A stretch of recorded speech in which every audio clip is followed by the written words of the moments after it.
Exactly what has happened. The Duke and Duchess of Sussex have given their communications team the boot, blaming them for a series of recent PR humiliations.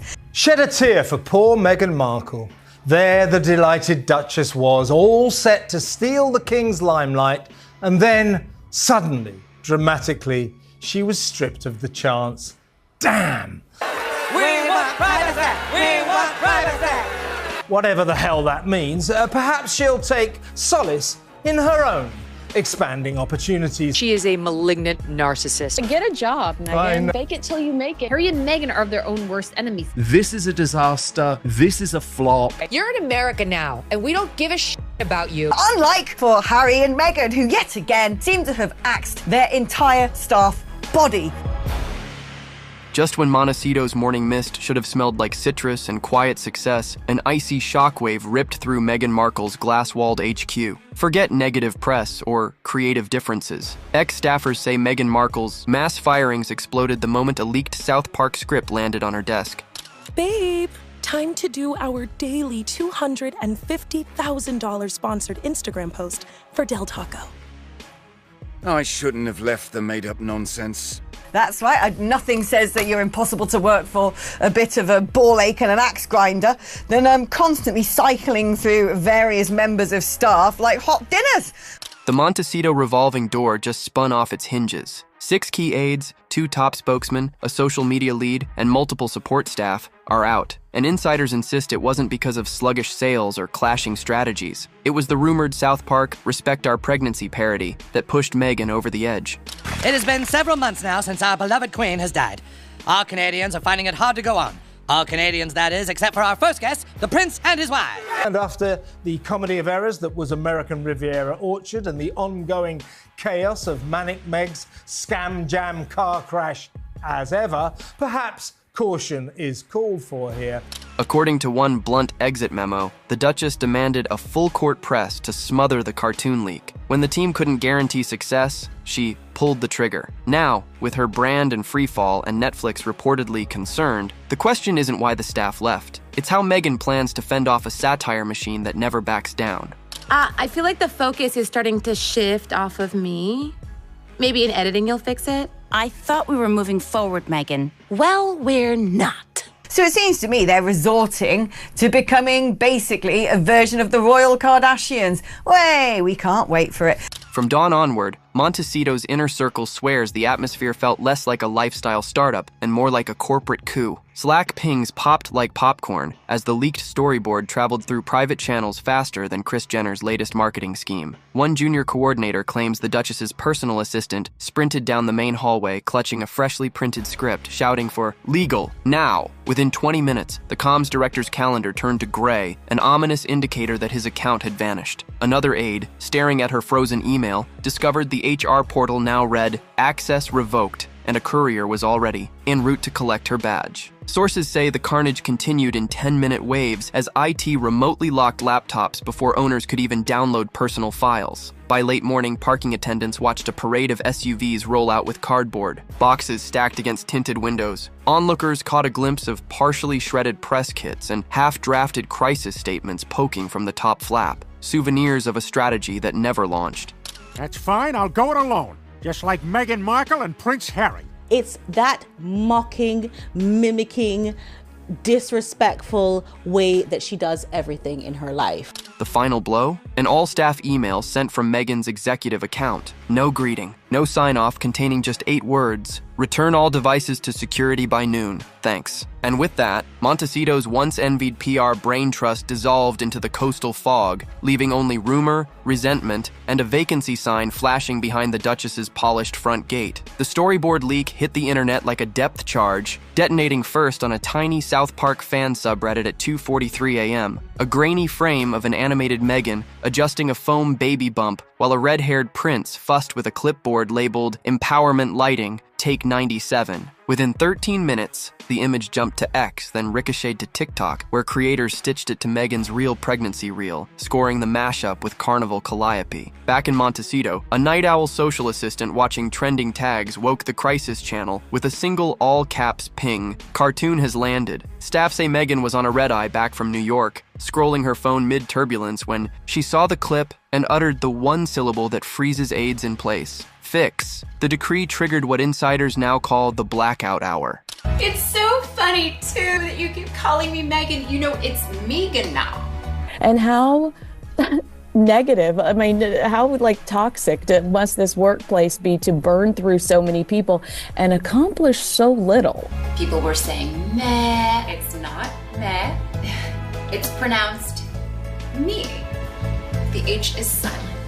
Phones rang like fire alarms as comms officers drafted takedown requests, flagged copyright bots, and begged platform reps for emergency intervention. According to one exit memo, a London-based consultant warned the scramble was futile. Parody screenshots fall under fair use, and any heavy-handed removal only courts the Streisand curse. Megan allegedly shot back, "We pay for solutions, not disclaimers," then ordered a 5 a.m. Zoom so every team could present a containment plan. Slides due in 60 minutes, no excuses. Halfway through the call, the social media lead admitted the meme had already seeded on decentralized mirrors. "You'd need to unplug the internet," she sighed. Witnesses claim Megan's expression went from determined to lethal. By sunrise, legal counsel delivered the verdict no Duchess wants to hear. Parody is practically invincible on U.S. soil. Cease and desist letters would be laughed at, and even a notice of concern might leak and turbocharge the buzz. That's when, sources swear, Megan lowered her voice and murmured the sentence that sealed her staff's fate. "If we can't bury the joke, we bury the people who let it breathe."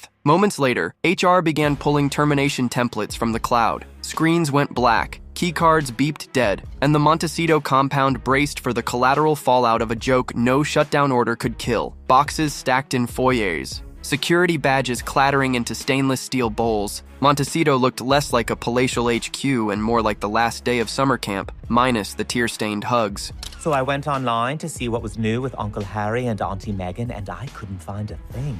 I would have thought she'd have at least popped up in a tampon commercial by now. Uncharacteristically for a self-styled entrepreneur who specializes in copying everyone else, the hotel thing is a relatively fresh idea. But take a tip from me, your ladyship, don't do it. According to a scorchingly candid exit memo that leaked within hours, departing aides were handed severance packets the thickness of phone books, 30-page NDAs, clauses forbidding even emoji commentary, and a reminder that breach fees start at the price of a small coastal bungalow. One comms veteran reportedly snorted at the paperwork, muttering, "If silence is worth this much, imagine what the story's actually worth," before sliding the envelope into her tote and marching out under the citrus trees. Yet not everyone waited for pink slips. Two mid-level coordinators allegedly ghosted HR first, yanking personal files from iCloud at 3 a.m. and leaving nothing but a Slack status that read, "Out of office indefinitely." Their friends claimed they'd grown weary of jam and parody, whiplash, drafting empathy statements 1 hour, blackout threats the next, only to see every plan eviscerated by meme culture before lunch. One source close to the social lead says she typed a single sign-off line, "Good luck outrunning South Park," then hit and vanished. Laptop courier already buzzing her gate code. Still, palace-trained traditionalists insist the exodus was a firing spree in all but name. They point to the meeting where devices were seized on the spot, Zoom IDs deactivated mid-sentence, and a junior aide forced to finish her slide deck on her phone because her MacBook locked itself while she spoke. This wasn't attrition, claims a senior PR insider who survived the call by sheer luck of time zone. It was decapitation, quick, surgical, and meant to scare anyone who thought of leaking Plan B. The fallout? Industry recruiters now whisper about a Montecito clause, advising applicants to budget legal fees into salary demands before crossing the Duchess's threshold. And everyone does reality TV now, so don't worry about this being a step down for me, because it's not. I wasn't until you just said it. Plus, it's a really good platform to promote my brand. What is your brand? Oh, I don't know. I'll think of some piece of crap. Which is, I don't know, launch a Grenfell cookbook, make a podcast, have a series on Netflix, set up a charity. None of that stuff has worked. They've been damn hopeless at everything. Meanwhile, rival tabloids are dangling 7-figure checks for any diary entries that slipped through IT's dragnet. But here's the poisonous riddle swirling through tech channels tonight. Did the aides bolt first, forcing Meghan to slam the guillotine? Or did she swing the blade so fast the victims never had a chance to jump? Either way, a squad once touted, as her dream PR cavalry has ridden off, and the next battle looms with no shields left standing. The Duchess didn't leave the Montecito throne room vacant for long. By midday, delivery vans marked Psyops Media, the boutique agency rumored to have storyboarded Meghan's viral pregnancy twerk reel, rolled up the gravel drive. Their calling card? A neon pink pitch deck titled Flip the Script. Weaponize the laugh. Sources claim the firm's reel boasts Kardashian crisis recoveries, a pop star's deodorant launch that began as a meme, and 3 political campaigns that would rather remain nameless. Their motto, splashed across slide 1, reads, "If you can't delete the clip, make it dance for you." Inside, the newcomers unpacked ring lights, mood boards, and a wall-sized content calendar already blocked out with color-coded phases. Tease, mock back, monetize. Phase 1 reportedly drops a snark-laden Instagram reel. Animated jam jars wearing tiny crowns belt a gospel hook. Respect our recipe, while cartoon drones slap fair use stamps over South Park stills. The plan: flood TikTok with remix-friendly audio so fans duet the jars and drown out the original parody algorithmically. Phase 2, a limited edition Jam Not Shame bundle set to launch within 24 hours of the episode. My question is for Meghan. Meghan, besides holder of briefcase 24 on Deal or No Deal, what do you think your most impactful role was? She's so out of touch. She's so missed the mark, Markle. Complete with QR codes linking to a maternal health charity page, percentage donation TBD. Phase 3 is the Moonshot, a live YouTube watch party where influencers rate satire versus real brand values, essentially turning Meghan into commentator of her own roast. The price tag for this chaos alchemy allegedly starts at $750,000 plus 12% of any commerce spike. Finance winced. Brand veterans gasped. Yet Meghan, say 2 witnesses, grinned at the deck's outro slide, a cartoon tiara spinning into a TikTok logo, then murmured, "At least they fight." One remaining senior advisor tried to float concerns. Animated jam jars could trivialize the product's slow luxury ethos. Pairing charity with a clapback might smell opportunistic. The PsyOps creative director waved a manicured hand. "Luxury's what you tell the algorithm it is, darling." Cue an audible eye roll from the last palace-trained comms aide, who later texted a friend, "We've traded Windsor polish for TikTok glitter cannons." Whether glitter trumps satire is anyone's guess, but by sunset, Montecito's pristine lawns were dotted with ring light halos, and a new mantra echoed through the halls. Don't bury the joke,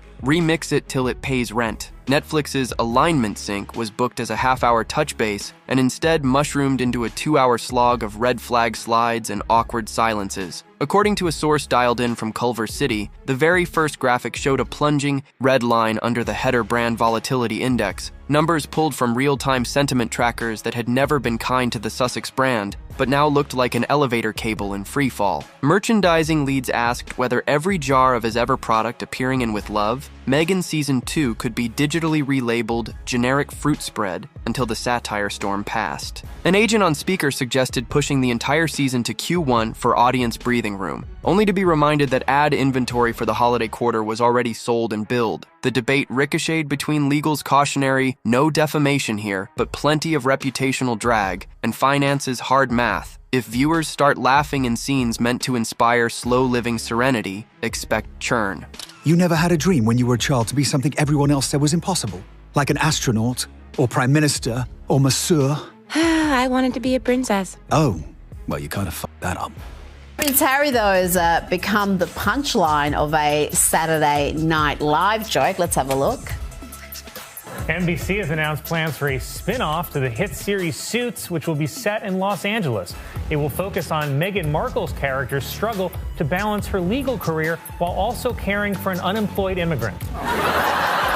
Down the call sheet, a public relations liaison from Hello magazine noted that cover story scheduling was now temporarily paused, pending clarity on future optics. People, Vanity Fair, even a mid-tier lifestyle quarterly that once championed Meghan's Strawberry, Preserves reportedly yanked photo slots, fearing any fresh shoot could age badly overnight. One editor likened the risk to printing a glossy portrait next to a headline we can't control. Brand partners felt the chill too. An eco-retailer that had pre-bought a quarter-page New York Times ad for the autumn restock requested a hold, citing unpredictable brand weather. A boutique wellness chain in Austin asked for the right to return unsold stock if social sentiment didn't rebound by October. And a West Coast influencer agency quietly removed As Ever from its affiliate dashboard, replacing it with a competitor's lavender honey that hasn't trended for all the wrong reasons. Then came the email that sucked every ounce of oxygen from the Zoom. A senior streaming executive, copying only the top brass, wrote a single line, "Is this the day we freeze deliverables?" No answer appeared on screen, but the sudden hush said plenty. Meghan's team left the meeting watching their production schedule dangle like a chandelier on frayed wire, knowing one more meme cycle could persuade the world's biggest streamer to hit pause on everything. The compound that once felt like a Zen retreat now crackles with the tension of a control room on launch day. Security guards have doubled their rotations, prowling the perimeter with earpieces glued to scanners that hiss updates about drone sightings overhead. Paparazzi models so small they can hover unnoticed over the citrus groves. According to one housekeeper, the backdrive now hosts a line of black SUVs idling at all hours, their drivers unsure whether to stay engine hot or stand down. Inside, the Duchess's executive wing hums with an anxious energy usually reserved for election night. Whiteboards streaked with half-erased timelines, ring lights stacked like barricades, and a bone-tired assistant lugging yet another case of alkaline water to fuel marathon strategy calls. Harry, say multiple staffers, has abandoned his usual dawn surf routine.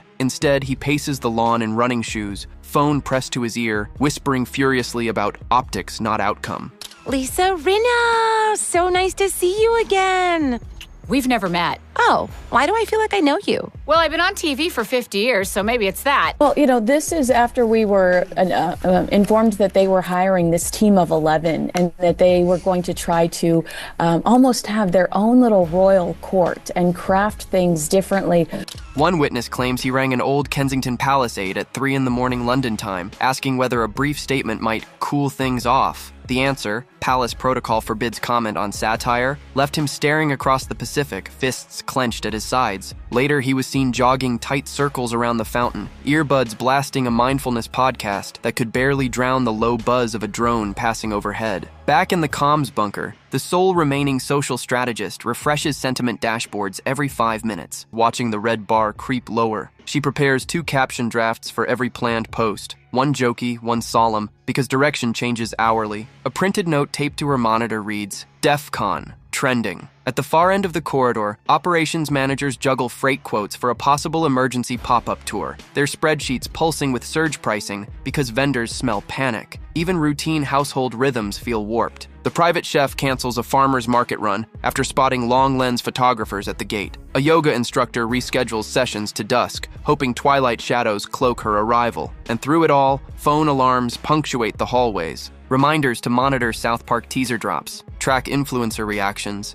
and flag any new hashtag that might ignite before lunch. One aide likens the atmosphere to living in a siege with artisanal snacks, a quip that earns a wan smile, then silence. Everyone knows that when a single cartoon can shake the ground this hard, the next aftershock is only a meme away. Across the Atlantic, Buckingham's press office has adopted the most strategic posture in its arsenal, cathedral silence. Publicly, aides repeat the standard line, no comment on commercial ventures. Privately, courtiers are treating the Montecito purge as confirmation of every whispered fear about management by meltdown. One senior figure allegedly told a Fleet Street confidant, "We expected turbulence, but this is a hurricane that won't leave our shipping lanes." Behind the smirk is calculation. Every Sussex headline about staff carnage nudges royal scandals off the front page, giving Charles's cancer-era calendar a little breathing room.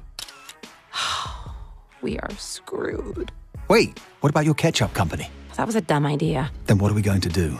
Can you get another show? I mean, not one that you act on, darling. I know people don't want to hire you for that anymore, but... Well, HGTV did call my agents last week about us, but at the time I thought we were too good for them.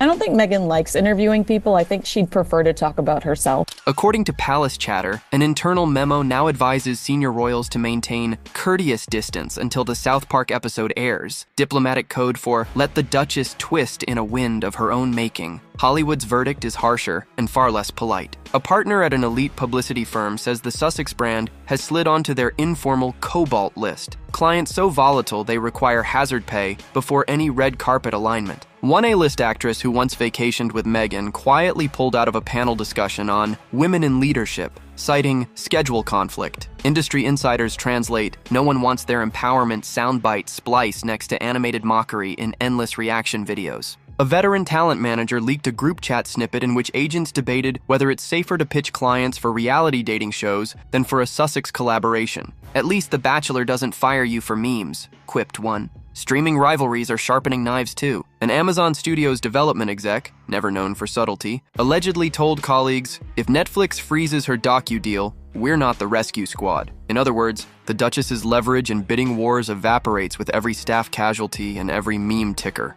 Even lifestyle retailers are reading the room. One upscale candle brand yanked plans for a holiday influencer box, warning wholesalers that social risk premiums just doubled. Yet the most biting commentary arrives nightly from talk show monologues. In Los Angeles, a late-night host opened with, when even your PR team quits mid-crisis, that's like your hairstylist bailing halfway through the perm. The gag landed, the audience roared, and clip shares spiked. Another echo chamber Meghan can't control. For the palace, the laughter is distant thunder. For Hollywood, it's a caution siren. And for Montecito, it's the soundtrack of influence contracting, one punchline at a time. The strategy wall is no longer a neat grid of pastel post-its. It's a battlefield map peppered with coffee rings and half-erased arrows. A lone desk lamp throws a harsh cone of light across 3 decisive columns. Sir, your millions from Netflix for no one knows what. Put it with the rest of them. The financial outlay involved in establishing a chain of Meg-ins would be astronomical. The wildly ambitious Ms. Markle has got everything to lose. And if she decides to become Celebrity Land's answer to the Hilton, lose everything, she probably will. Someone has scrawled the deadline in red grease pencil at the top. Execute by Friday or be executed. Scenario 1. Turn the joke into juice. PsyOps calls this the Own It pivot. Their pitch deck opens with a freeze frame of Meghan popping a jam lid, mid-eye roll, while voiceover deadpans. 45 minutes? Sweetheart, that was just the warm-up. The 30-second spot ends on her tossing South Park sketches into a compost bin labeled New Flavor, Fertile Soil. Early panel testing splits the room. Gen Z focus groups howl. Legacy donors blanch. Finance warns the move could electrify sales or fossilize the brand in meme amber. Risk tag on the board. Comedy roulette. Scenario 2. Wrap the brand in halo light. The lone palace-trained advisor pushes the virtue buffer. Draft headlines circulate. Why pregnancy parody still stings in 2025. The plan. Launch a solidarity campaign funding mobile birthing clinics. $1 per jar redirected to rural counties. A short film would pair nurse testimonials with slow-motion honey drizzles, the parody silhouettes blurred behind watermarking lines. Lawyers nod at the feel-good optics. Skeptics hiss that critics will frame it as emotional blackmail. Risk tag, Halo or Hollow. Scenario 3, scorch, salt, and start over. Finance favors the doomsday option nicknamed Project Phoenix. Shut down as ever before airtime, settle invoices, and winter in silence. Re-emerge next spring as M, the collective. No jam, no tiaras, just muted earth tones, rosé bottles, and wellness retreats where cell phones sleep in silk pouches. Venture capitalists wave tentative term sheets on condition the Duchess crest retires forever. Meghan studied the prototype logo, an austere serif M, and reportedly murmured, if the crown disappears, so does the fairy tale. Risk tag, identity severance. Asterisks dot every margin, legal caveats, supply chain penalties, influencer renegotiations. At the bottom corner, someone writes the blunt truth. All roads bleed. Pick the smallest wound. Phones buzz, pens stop, and the silence feels like a drawn breath before a verdict. 48 hours remain to decide which future gets funded and which version of Meghan Markle survives the broadcast. Countdown clocks rarely feel this loud. Paramount still hasn't released a single frame to the public. No teaser, no poster, not even a sly press note. But that silence hasn't stopped a leak-fed frenzy. Dad, do you have any cash for a cab? Oh, look, Grandma's on the money. I never noticed that before. I mean, they're basically the same thing, aren't they? But one lot had famous guests, whereas now no one likes us, so they have to have unfamous guests. Industry newsletters whisper that an internal test clip is making the rounds in confidential focus rooms, featuring an animated hospital corridor and a red-headed prince shouting, "More sparkle!" The description alone is being memed into infinity. Within 90 minutes, TikTok creators grafted the rumor onto old South Park stills, adding their own subtitles and pitching it as the clip Paramount won't show you. Hashtag Bumpgate surged back into the top 3 worldwide. More ominous, hashtag Respect Our Parody spiked again, proof the original outrage never fully cooled. Inside Montecito, legal's latest notice of concern sits unsigned after outside counsel warned that sending it would only validate the rumors and hand South Park fresh punchlines. Comms drafted a softer note: we celebrate free speech but reject body shaming. Then, shelved it when sentiment software predicted another meme spike. PsyOps proposes a preemptive reel, jam jars wearing tiny crowns sliding into frame with the caption, "When they won't drop the trailer, drop the jam." Megan hesitates. Test comments call the concept lukewarm goop. Decision postponed. Platforms aren't waiting. One media buy dashboard has already flagged as ever ads for manual review, citing heightened controversy. Influencer contracts now carry opt-outs upon release of any satirical content. Even payment processor risk teams ping finance. Volume spikes tied to rumor-driven hate sharing can trip fraud buffers, meaning a successful restock might be throttled at checkout. Harry's anxiety goes tactile. Staff spot him gripping a foam stress ball shaped like a crown, squeezing until his knuckles whiten. He floats the idea of a surprise Invictus update to drown the chatter. Publicists warn piggybacking wounded veterans onto brand defense could misfire. A nighttime jog turns frantic when drones buzz overhead. The security chief calls for coverage, and the household locks down. Every laptop in the war room displays the same timer, white digits on black, ticking toward Saturday's broadcast. Each silent tick echoes a shared dread that a single animated punchline, still unseen, might calcify into cultural shorthand the moment it airs. Another aide mutters what none will say on record: "If the rumors alone shake us this hard, imagine the actual episode." The timer blinks, unblinking. Dawn before broadcast. No new staff to shield, no embargo left to break. Just a duchess, a prince, and cameras they cannot control. The ring lights in the content studio stay dark, waiting for orders. Megan paces between the 3 whiteboarding walls, fingertips grazing bullet points that read like divergent biographies. She stops at the one bold question penned in red: who are we after the cartoon? Outside, birdsong mingles with a distant hum of generators. Crew prepping, just in case she chooses option A and goes live. If she doubles down on self-deprecating charm and lands the joke, she could emerge the comeback queen. Proof a duchess can take a punch and still command a checkout cart. If she rallies virtue and ties jam to charity, cynics will jeer, but partners might applaud the pivot. And if she torches as ever for good, the next brand begins as a blank page. Yet history may record this week as the moment Meghan's royal aura dissolved into a Malibu sunset. For Harry, the stakes feel deeper than marketing arcs. Another global punchline cements the perception of a prince adrift, coaching a bump in endless takes while the palace maintains granite poise. Should the laughter swell, every future Invictus speech starts with a silent meme reel looping in the audience's heads. So now the spotlight swings to you. Do the mass firings prove Meghan is finally assembling a team that can fight satire with savvy? Or are they proof her brand is bleeding talent faster than any crisis guru can plug the